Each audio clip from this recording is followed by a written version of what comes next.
What if I told you the classic image of the American cowboy alone? White rider in a Stetson hat, silhouetted against a blazing sunset, was largely a myth. A beautiful, powerful myth. Yes, but one that leaves out a huge piece of the real story. Because in reality, at the height of the cattle drives, as many as 1 in 4 cowboys were black. And among them, one man stood above the rest. He was fearless. He was fast. And he was almost completely forgotten by history.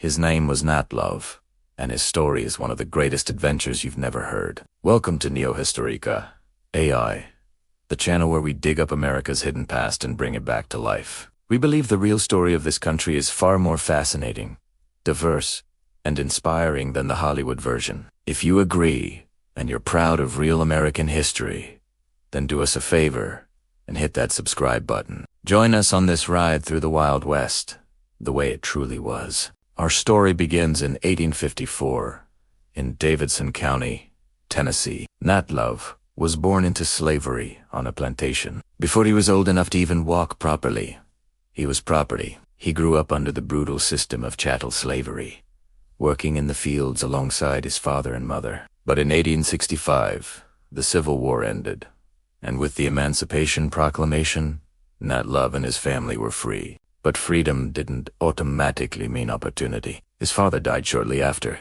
and at a young age, Nat had to become a provider for his mother and siblings.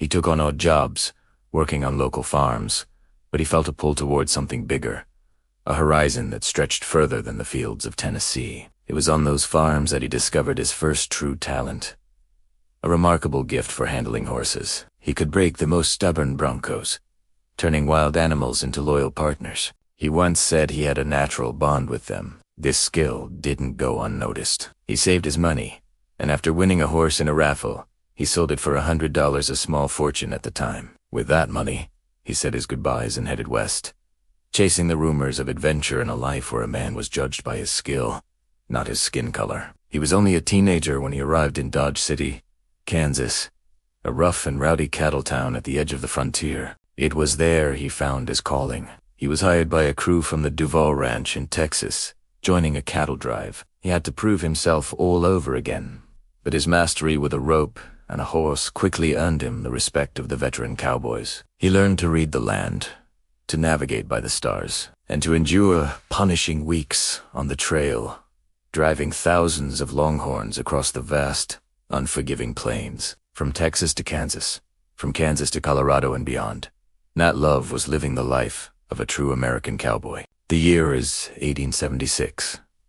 The nation is celebrating its centennial, its 100th birthday, and in a dusty, booming mining town in the Black Hills of South Dakota called Deadwood, a rodeo is underway. Cowboys from all over the territory have gathered to show off their skills, and among them is Nat Love.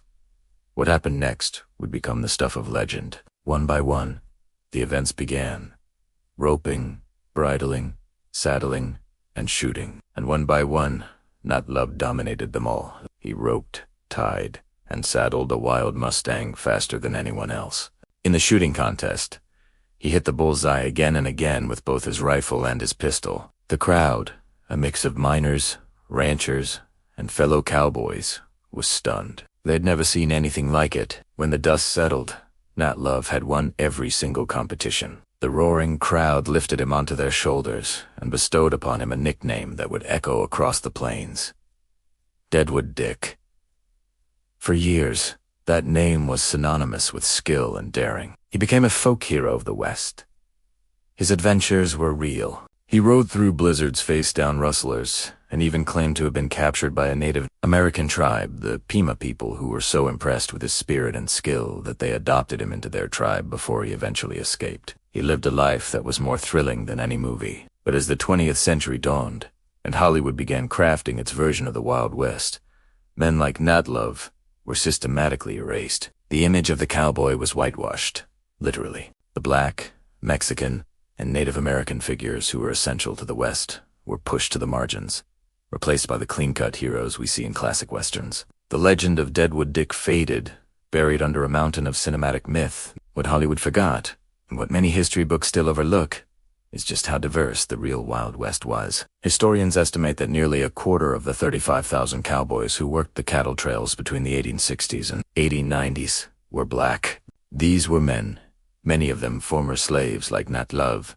who saw the frontier as a place of opportunity and a chance at a life with more freedom and dignity than they could find elsewhere. They were trail bosses, top hands, and expert bronc busters. They did the same dangerous, back-breaking work as their white counterparts, guarding ranches, fighting off outlaws and predators, and driving massive herds of cattle over thousands of miles. Their contributions were not just secondary. They were foundational to the entire cattle industry and the expansion of the American West. But don't just take my word for it. Take it from Nat Love himself. In 1907, long after his cowboy days were over, he wrote and published his autobiography, The Life and Adventures of Nat Love, better known in the cattle country as Deadwood Dick. The book is a priceless historical document. It's a first-hand account of his incredible life, filled with vivid details of cattle drives, saloon brawls, and encounters with legendary figures like Billy the Kid and Pat Garrett. While some of his tales might have a touch of frontier exaggeration, the book stands as undeniable proof of the active, respected, and integral role the black cowboys played in shaping the West. It's his voice, reaching across a century, telling us a story that was deliberately ignored. By the late 1880s, the golden age of the open range was coming to an end. The invention of barbed wire carved up the plains, and the expansion of the railways made long cattle drives obsolete. The frontier was closing. Like many cowboys, Nat Love had to find a new way to make a living, but his spirit of adventure never faded. He traded the saddle for the steel rails and became a Pullman porter. These porters were the attendants on America's luxury train cars, and for a black man at the time, it was one of the most prestigious jobs available. For years, he traveled the country by train, seeing the nation he had once crossed on horseback transform into a modern industrial power. He carried with him the memories of the wild, untamed West and the unbreakable spirit he had forged there. Nat Love passed away in Los Angeles in 1921. He died in relative obscurity, his legendary status as Deadwood Dick all but forgotten by the wider world. He left behind one of the most extraordinary, yet untold, stories in all of American history. Nat Love wasn't just a cowboy.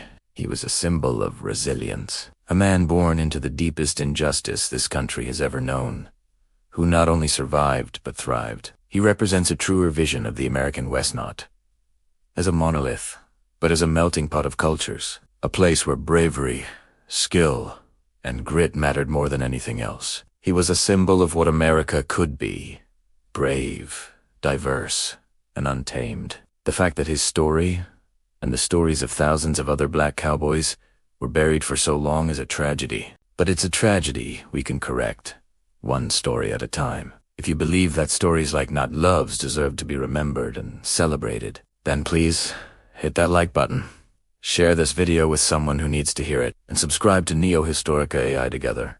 We can make sure that real American history finally gets its voice back. Thanks for watching.